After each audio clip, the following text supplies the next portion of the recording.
Welcome, everyone, to the Revolution in the 21st Century convention. We've been going all day here, May 31st, talking about how to build a revolution in the 21st century, how it's going to be democratic, non-violent, championing the people of the global majority, building social movements and civil resistance. It's been such an exciting conversation to be part of. Hundreds of people have tuned in live across the day. We've got 75 here right now in the Zoom call. Please feel free to be part of this. We really want to create this as like a people-powered convention. So you have the chat, which is open. We have the Q&A function later where we can question Jeremy on a few ideas or just spark a debate. And you also have the reactions tab, my personal favorite tab at the bottom of the Zoom, where you can send hearts and celebration or shock faces, whatever you like. Yay, there they go. Brilliant.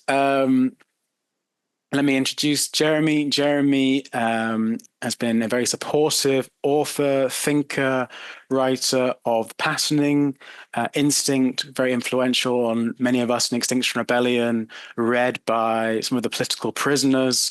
I've seen it carried out of their prison bags. So it's an honor to have you here, Jeremy. Jeremy's going to give us a talk about how we can build a life-affirming civilization in the steps ahead. Jeremy, go ahead. All right. Well, thanks, Robin. Yeah, and it's actually feels good to my heart to imagine that some of the political prisoners have been inspired by what I've written. So thanks for that. So yeah, so I am today going to actually share a positive vision of what is actually possible. It's something I've spent years now of my own work researching. I'm writing a book actually called Reclaim Our Future, How We Can Make a World That Works for All. And so I'll be sharing a lot of this material with you today. So I'm going to share my screen. And like Robin said, after I've given this presentation to you, look forward to any Q&A questions and conversation about it. So I'll just share my screen now. Hold on one moment. And you should be, I think, seeing something that says Visions for a Life-Affirming Civilization. We see it. How we can make a world that works for all. And let me kind of begin, though, with sort of where we are right now. And this first slide I'll start off with is not exactly news to anybody here in this group, right? That's the reason you're here to begin with, right? We know we're facing this climate emergency. We know it's getting worse. We know that what is actually needed to kind of save where we're going is drastic changes, which is not even close to happening. So that's kind of a shared baseline, right?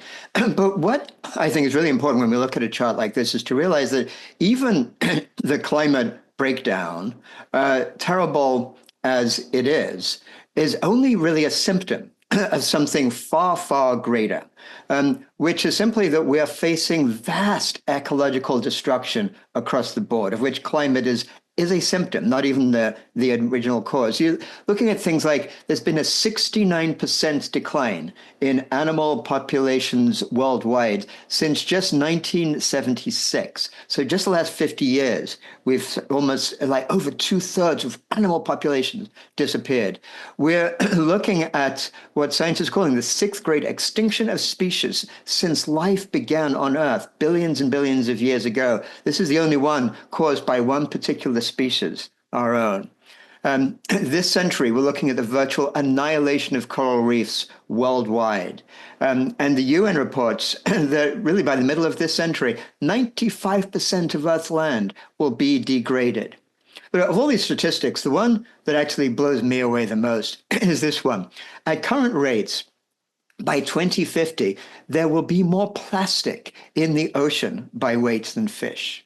So to me, and I think to many of us, one of the bigger questions we need to ask is, how did we really get into this absolute mess? Robin mentioned this book, The Patterning Instinct, I wrote some years back. And this book, you can see the subtitles called A Cultural History of Humanity's Search for Meaning. And it looked at the different ways in which cultures have made meaning out of the universe, basically, since the earliest hunter-gatherer times all the way to the present day. And I'm not going to go into it in detail, but something really distilled out of that book, a true takeaway, which is this, which is that throughout history, culture shapes values in different cultures. And those values are what actually shape history. And by that same token, we need to recognize that today's values will shape the future. So what I want to do to begin with is take a little bit of a look at what are our values today. And I always think this picture is kind of iconic of what are our dominant values today. They're based on separation. Here's everyone separate from each other, standing there, connected to their technology, even separate from the food they're about to eat, not even thinking where it might have come from or anything like that.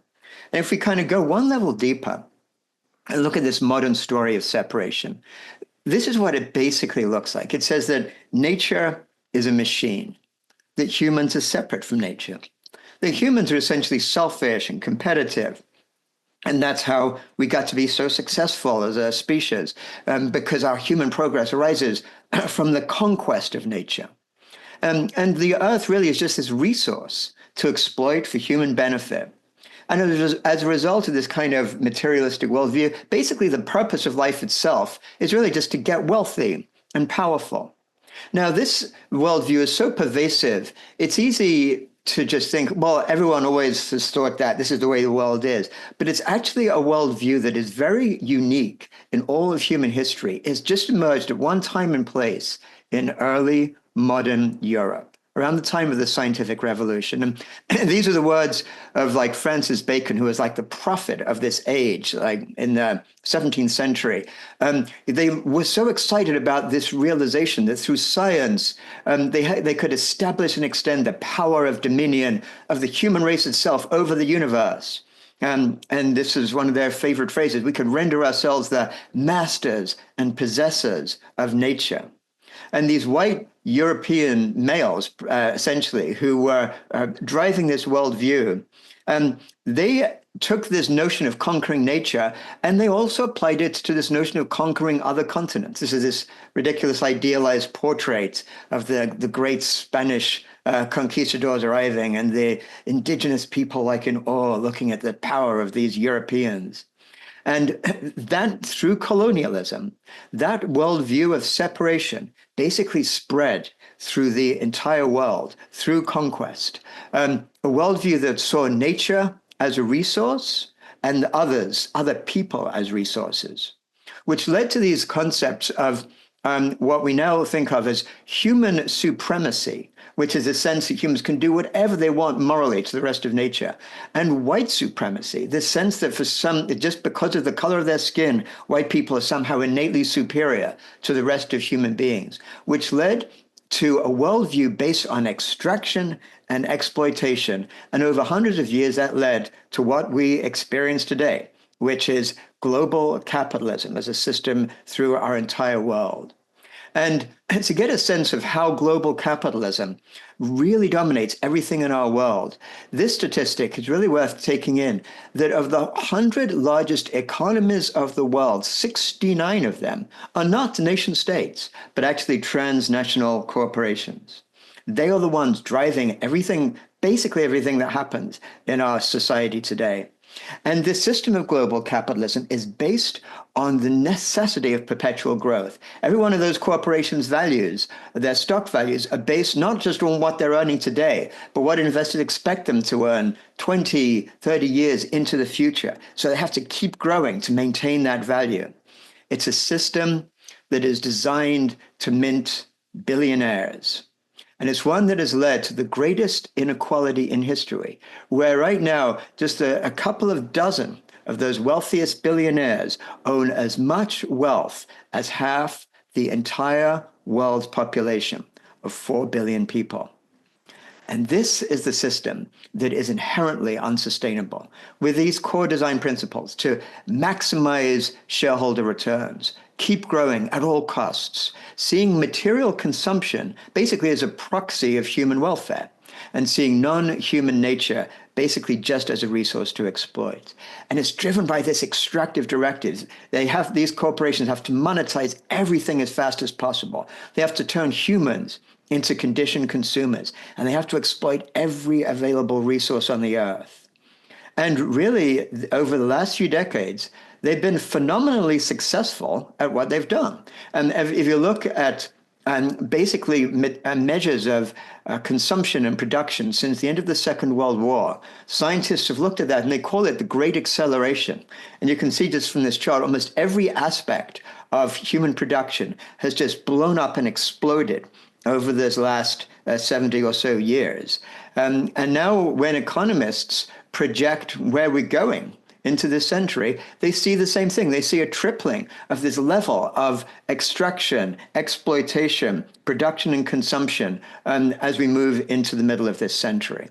So this is why scientists show that we're rapidly heading for a precipice. Like many of you are probably aware of the work of Johan Rockström, who he and his team at the Stockholm Resilience Institute looked at the safe operating space for humanity, saying what was be safe? The safety is that green area in the middle. And that orange is the levels by which we have blown through the planetary boundaries in the majority of those safe operating spaces, which is why it's not just people like Roger Hallam who are out there saying, look, we're heading for disaster. It's like these mainstream scientists, people like Hans Schellnhuber, the big risk will end our civilization. UN Secretary General Antonio Guterres talks to those leaders of nation states and the big corporations saying this is collective suicide. So where are we headed? Well, from my work, I've looked all the way through early history, and there's only been a couple of times in all human history where there's been a phase transition where basically or virtually every aspect of the human experience has been transformed. One of those times was when we went from nomadic hunter-gatherers to agriculture, beginning roughly about 10,000 years ago. Another time was when we moved from agrarian civilizations to the scientific revolution that we were just looking at just a few hundred years ago. Well, almost everyone who looks at our space today is convinced that right now we are entering another fundamental transition of the human experience. The question is, where is it going to go this century? Well, one scenario is exactly what those scientists and what many of us here are concerned about: total collapse of everything that we see around us right now.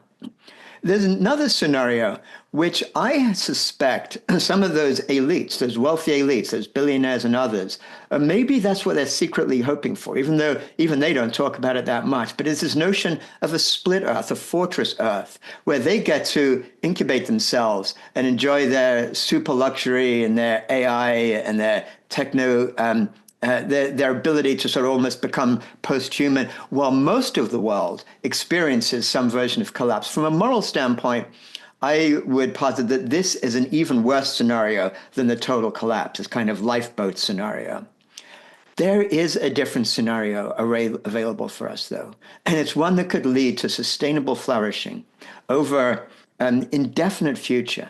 That's the one I'm going to have us delve into right now. And increasingly, people are calling it this vision of an ecological civilization. It's a term I love. It doesn't have to be the term other people use, but it's one that means a lot to me and a lot of other people around.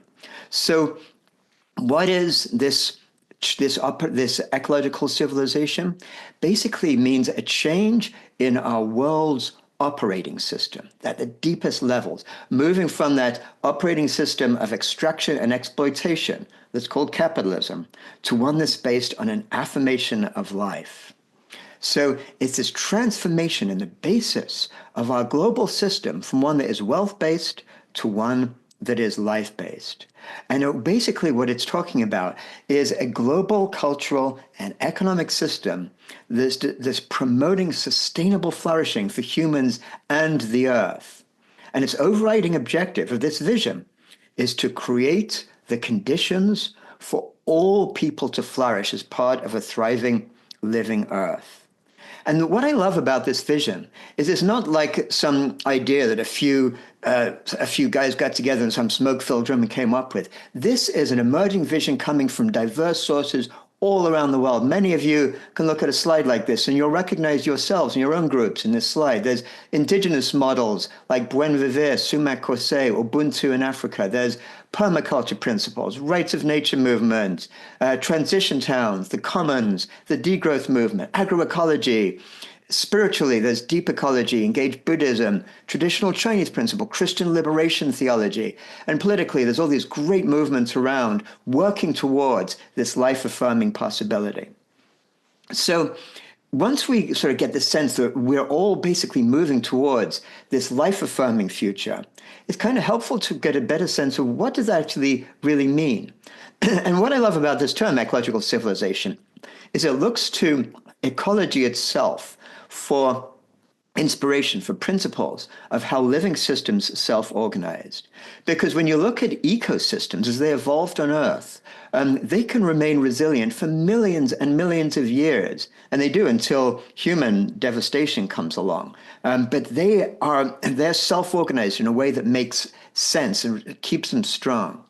And one of the things we learn when we look at ecosystems and how life evolved is that rather than nature being selfish, the way our dominant worldview tells us, the opposite is true.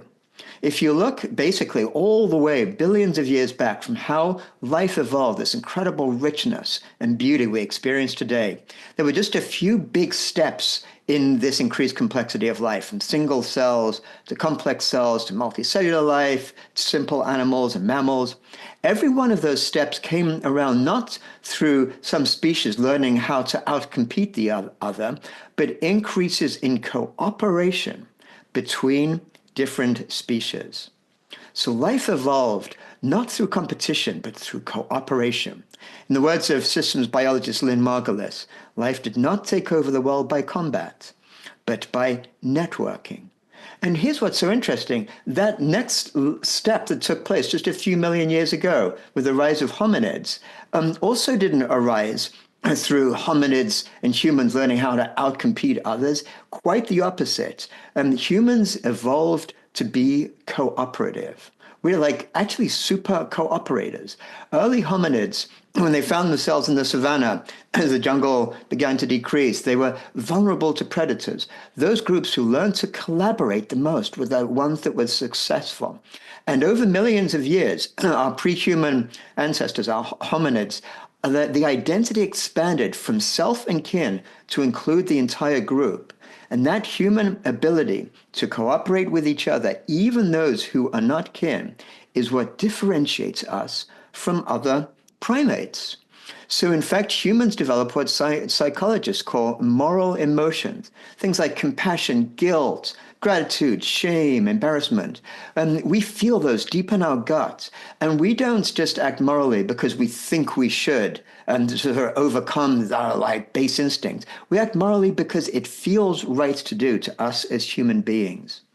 And in sub-Saharan Africa, many people know this word Ubuntu, which really captures this sense, which basically translates as I am because you are, a foundation of moral philosophy in that part of the world.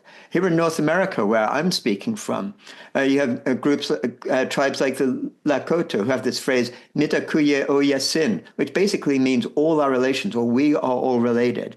And what they're talking about is not just each other there, but all of life around them. So if we kind of go deeper to understand what are some of these core principles of life itself, of ecosystems, I'm going to take you through some of these and see how they would apply to become principles of a true life-affirming future for all of us. So I'm going to go through each of these kind of quick, but the first one is the most important, is this what's called mutually beneficial symbiosis, which is the fundamental principle of the cooperation we've been talking about in nature. If you walk into a wood or a forest right now, you'll see this, you'll feel this mutually beneficial symbiosis all about you.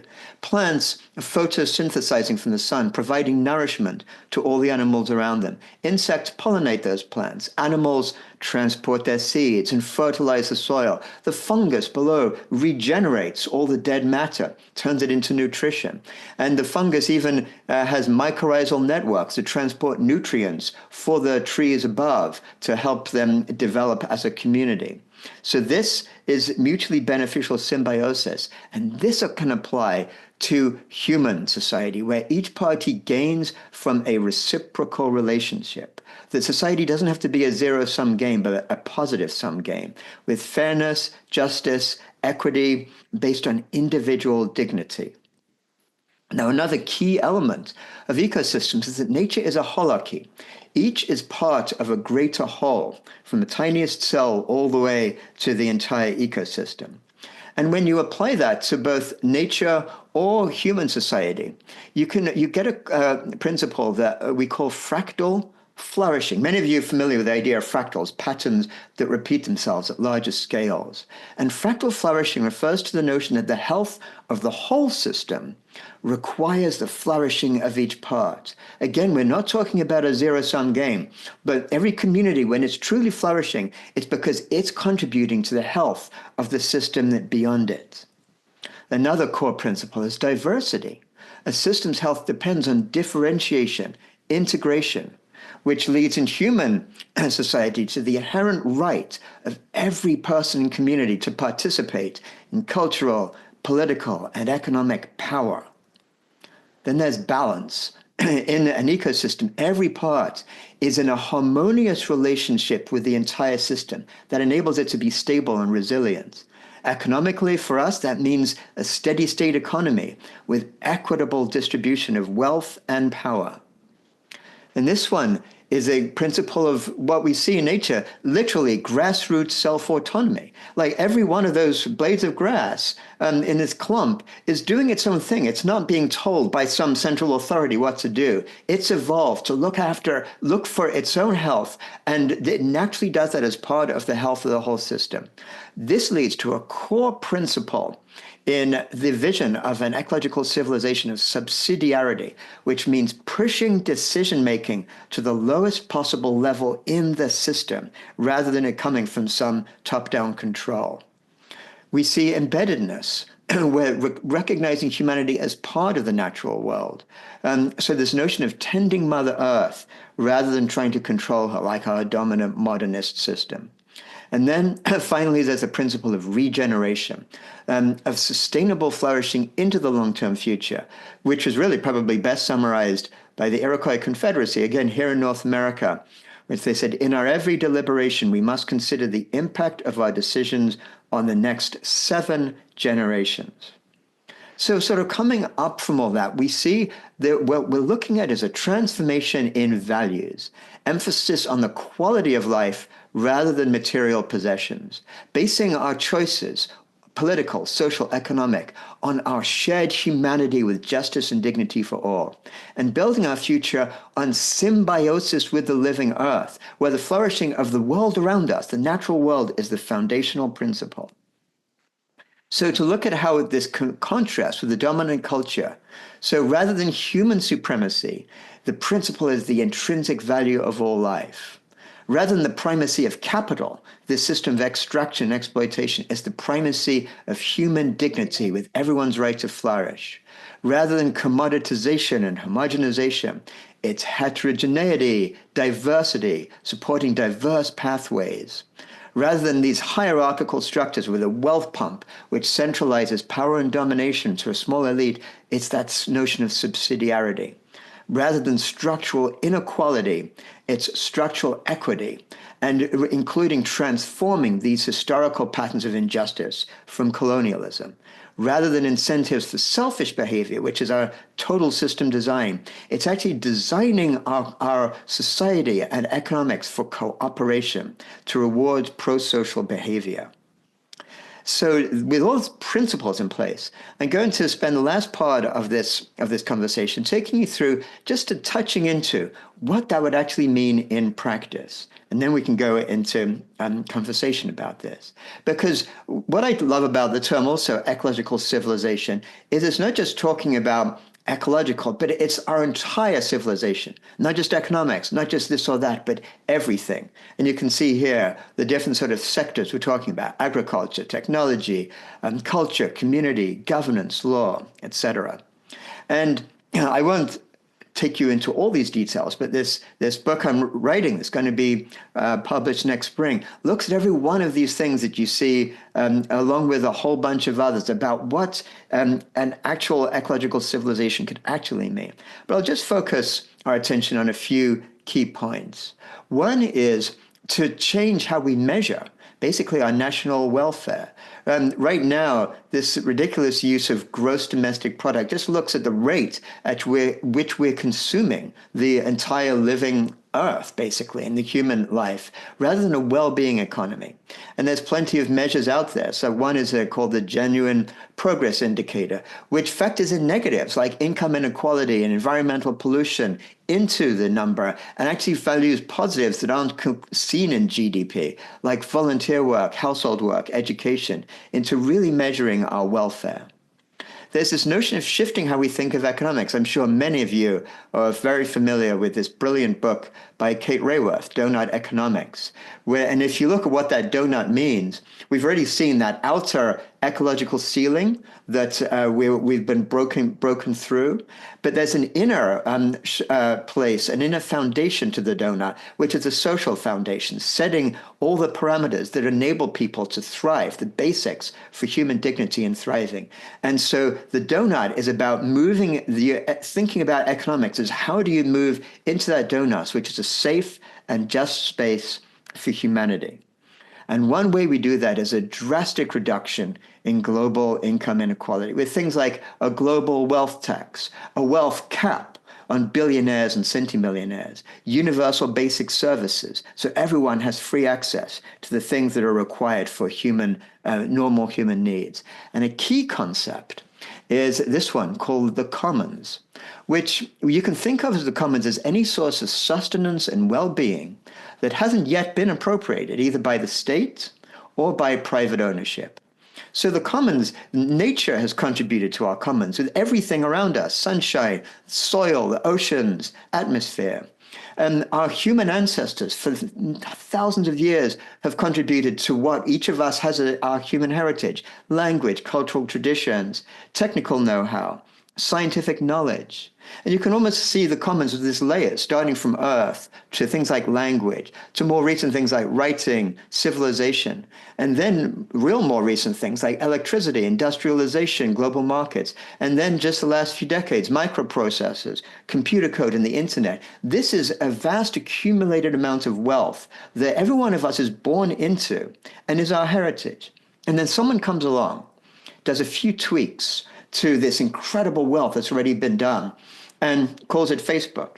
And suddenly, because of our global capitalist system, this guy, Mark Zuckerberg, has a net worth of nearly $200 billion, while around half the world's population is earning less than $5.50 a day, which is the basic minimum needed for nutrition and a normal life expectancy. Is this not one of the greatest places of moral egregiousness in all of history? But in an ecological civilization, it would recognize that all that wealth is actually the common wealth. It doesn't belong to Mark Zuckerberg and those billionaires. It belongs to basically all of us by virtue of being just born as a human being into this earth.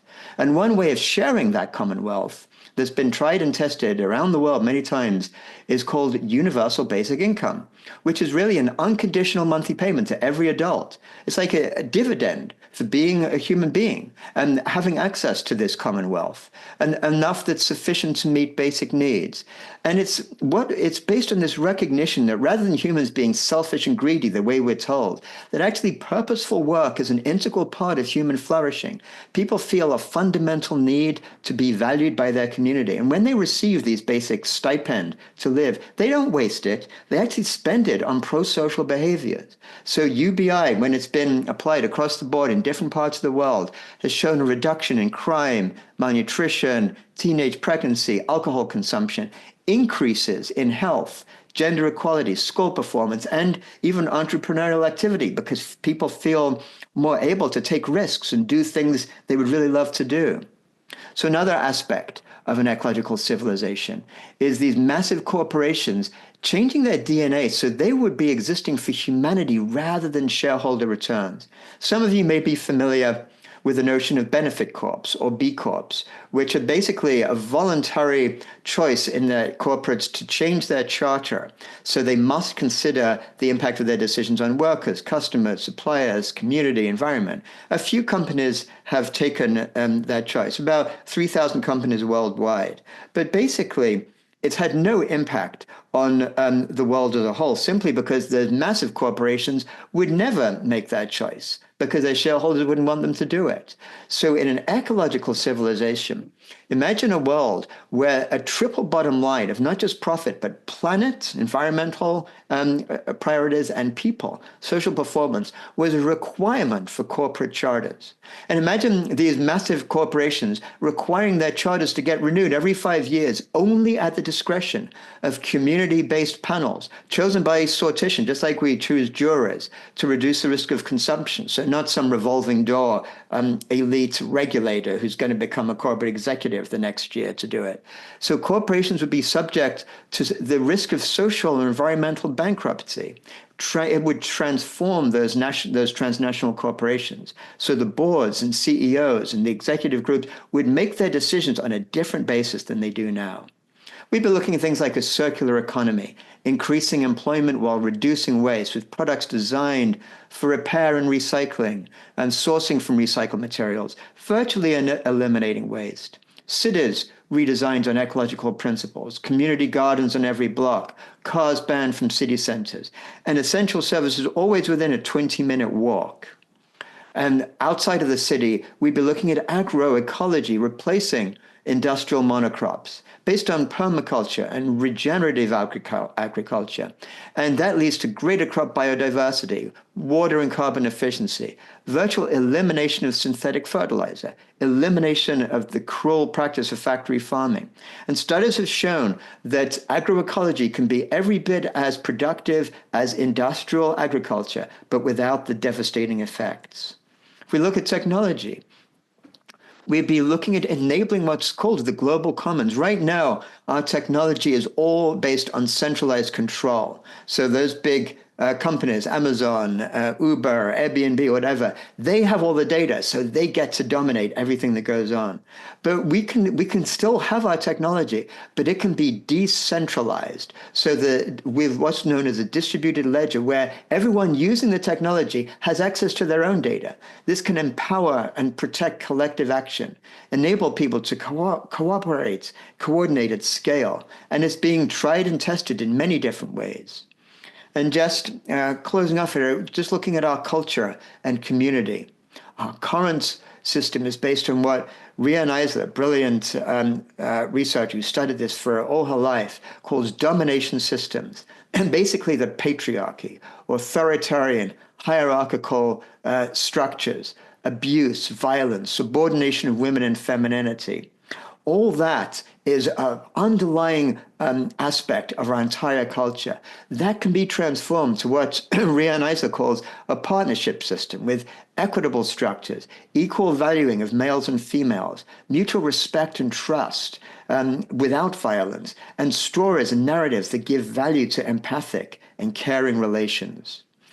So extending out to governance, we can do that subsidiarity with neighborhoods making decision makings at their small scale, and that can be expanded through what's called polycentric governance all the way to bioregions, nations, continents, and the globe. At the UN, we can have a Rights of Nature Declaration, just like the Human Rights Declaration that puts the natural world on the same legal standing as humanity, giving personhood to ecosystems, rivers, high-functioning mammals, defining ecocide as an international crime. There is movements to set aside half of the earth for non-human nature under indigenous stewardship, because they're the ones who know how to relate to the natural world in the most healthiest regenerative way. And ultimately, we'd be looking at building a planetary consciousness with place-based identity. with local community focus, face-to-face interactions, building what are called citizen action networks with trust and agency, but at the same time connecting to that larger global collective planetary consciousness.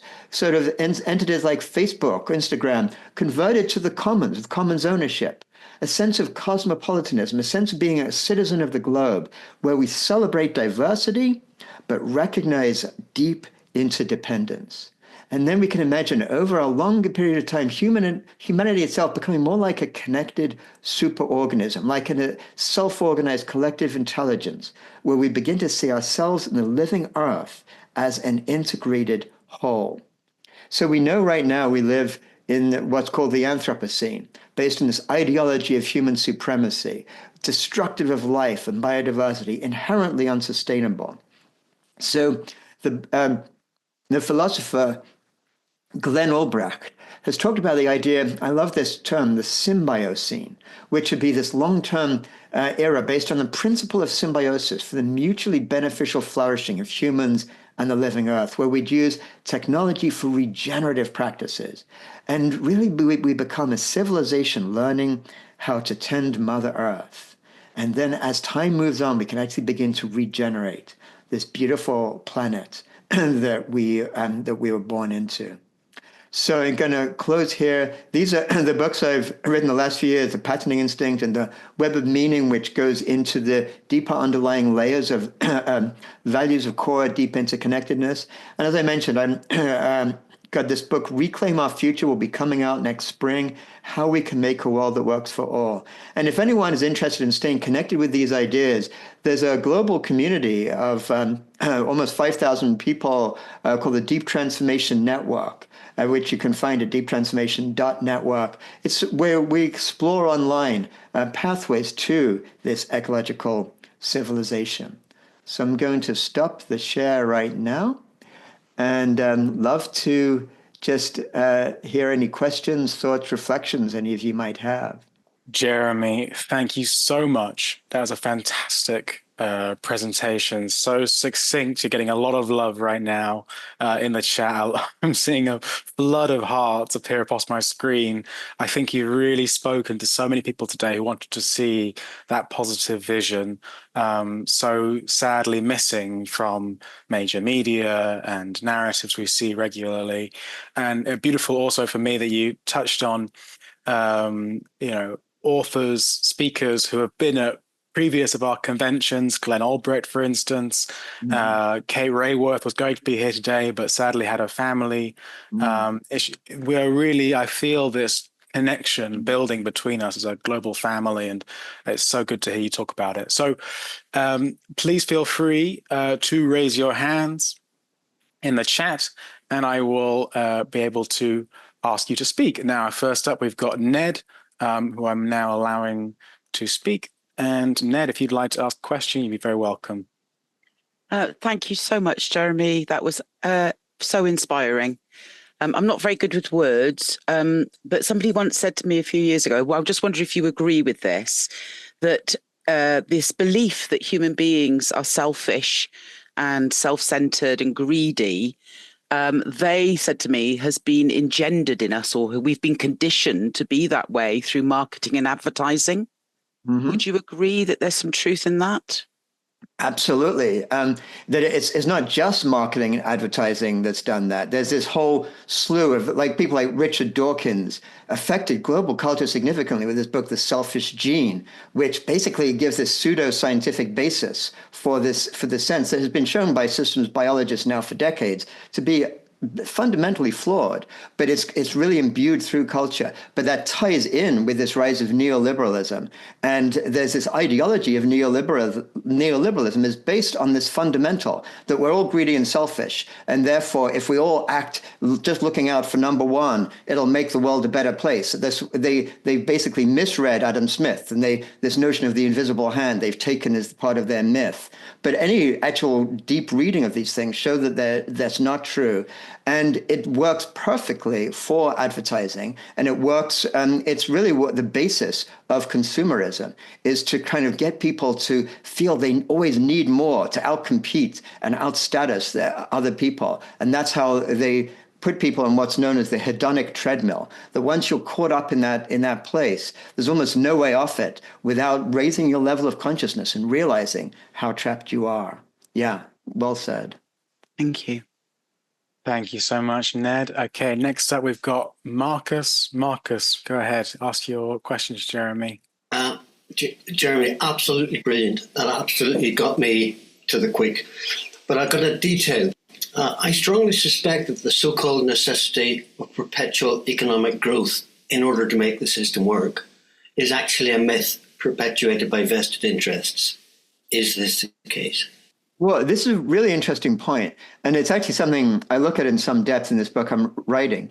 What it is that it is true that the system, the way it has developed, does require perpetual growth. It's a system, it's a little bit like a cancer that always has to keep eating and eating into the healthy parts of the living earth in order to keep surviving. So if we look at our money system, for example, it's based on debt issuance. Banks issue debt as a way of increasing money. So it's almost like the whole system is like a game of musical chairs where there's not enough chairs for everyone to sit on when the music stops. So when we have something like a recession, and like the music just temporarily halts, people don't have a chair, like they're messed up. There's no reason for that. Money can be issued by authorities for the good of people, rather than in this bank issue. And that's one example. The stock market is another example. Since all these companies are based on their price earnings ratio of what they're going to earn 10, 20 years from now, the slightest shift in their projections causes their stock to crash. So it is true that there would be serious paroxysms to the system if and when we move to more of a steady state economy. That doesn't mean we can't do it. It means that there has to be, and if we had the power to actually move towards that place, it wouldn't be something to happen overnight, because it would cause, in the short term, real catastrophes for people. But it's something that with planning, you could actually move more gradually towards that system. So within 10 or 20 years, you could transform the system without, basically you'd change the fundamentals of this growth-based financial and capital-based system. Thank you so much, Jeremy. You also ticked off some of the Q&A questions there all in one go. Thank you so much. I'm going to now invite Pamela to ask her question as a final question of the session. Go ahead, Pamela. Hi, Jeremy. Thanks for the presentation. I'd like to. You basically touch a little bit on the patriarchy. Mm-hmm. It would seem to me, but I mean, I don't know how. I'd be interested to find out where you are on the patriarchy as foundational to the systems that we've got in place at the moment. And that's part one of the question. And the second part is, I think somebody else mentioned that. How do you see this transformation happening, given that the patriarchy is so massively deeply embedded, I would say, in our current reality? Pamela, thank you so much for it. These are things that matter deeply to me, and both those questions are so profound. Well, where I am is my understanding of looking at our entire system history-wise is the patriarchy is the bedrock of oppression and the bedrock of so much harm that has been done. Basically, I think most of the harm that's been done to society over thousands of years is as a result of patriarchy, which is not the human actual the way we evolved to be. And if you look at nomadic hunter-gatherers, what you find is a far more egalitarian. You get gender-based role distribution in terms of hunting versus gathering, things like that, but there's no imbalance of power. That imbalance of power between men and women began with the rise of accumulated possessions with agrarian civilizations, and it's widespread throughout the world, and it's probably caused the greatest amount of human suffering over the thousands of years since agrarian civilizations began than any other force. And it's just as powerful, well, almost as powerful today as it always has been. And statistics are incredible. It turns out 90% of people around the world, when surveyed, both men and women, agree with the thing that basically prejudice against women, thinking that men are better at leadership and that men have more of a right to education or jobs or things like that. So even women have been conditioned by what's known as the internal oppression of cultural hegemony to accept this oppression on themselves. I feel that another thing to understand about the evils of the patriarchy is men also are conditioned by this to have to act in certain roles, which is why, and this comes out in things like far greater levels of suicide, depression, violence against others. You see in men because of this internalized oppression that they have to live with because of patriarchy. Has to change to get to any aspect of an ecological civilization towards that kind of partnership society that Ria and Isla talked about so well. How do we do that?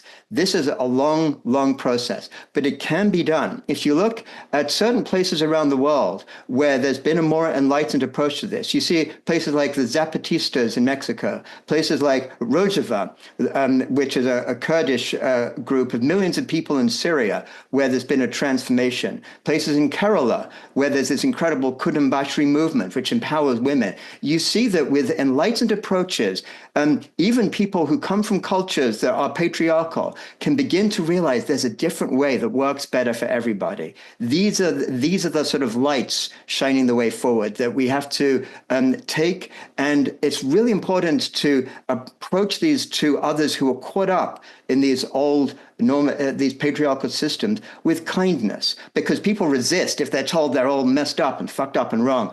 And so opening them up to learn that there's actually a better way that can make their lives feel better is a wonderful way to begin to move towards that transformation. Thank you for raising that, Pamela.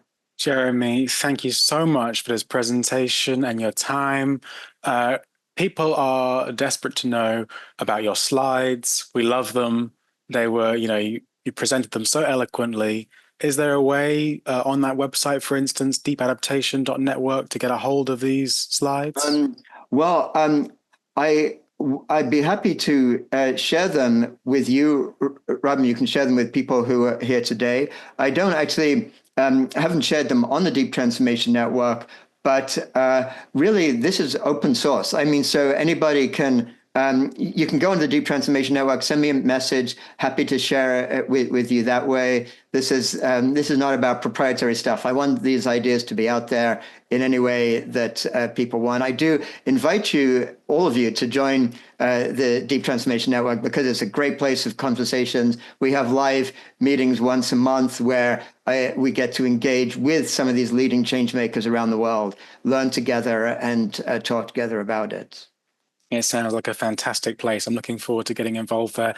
And I just wanted to shout out also for our community, Revolution in the 21st Century.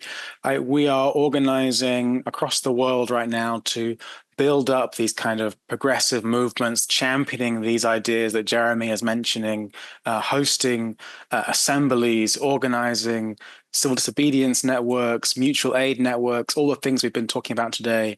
And to do that, we really need your support. We want you to be a revolutionary with us. We want to be a cooperative, communal, commons movement. And that means if you could donate, I've just chucked a link in the chat, rev21.earth/support. We're a people-powered movement. Small donations are how we survive and run conventions like this. And, we're going to do another one in October. Would love to have Jeremy back with some of the speakers that he mentioned, like Kate Rayworth and Glenn Albrecht. And let's, talk this out. How do we really concretely make these things happen? To that end, one of the things we are organizing in Rev21, if you want to get involved with, is the idea of mini assemblies. Mm-hmm. This is to break down the idea of a democracy being only a box you tick every 4 years, and that's your say. It's to say we can have a participatory role in our societies as they do in Rojava and other places that Jeremy mentioned. So please do sign up, check out the website. We've got resources on how to run mini assemblies in your area. These are all small groups, small gatherings that can feed in to a greater assembly, a local campaign, or even a citizens' assembly, like the House of the People that Assemble mentioned earlier. Some really fantastic campaigns there. Please do support us to make that happen. Next up, this evening or this morning, if you're in Berkeley with Jeremy, is two more discussions to finish off the convention. We have a conversation between Peter Kalmus, the fantastic NASA scientist, Zipporah Berman, the founder of the Fossil Fuel Non-Proliferation Treaty, and Phoebe Plummer, one of our Just Stop Oil prisoners, recently released, on how we can disrupt the fossil fuel industry, disrupt the death affirming world, and really, make that happen. And then after that, we'll have a closing session on apocalyptic optimism with the fantastic Dana R. Fisher. So please do stay tuned and join in for all of that later. Thank you all so much for being along, and catch you there. Thanks, Jeremy. Take care. Great. Thank you.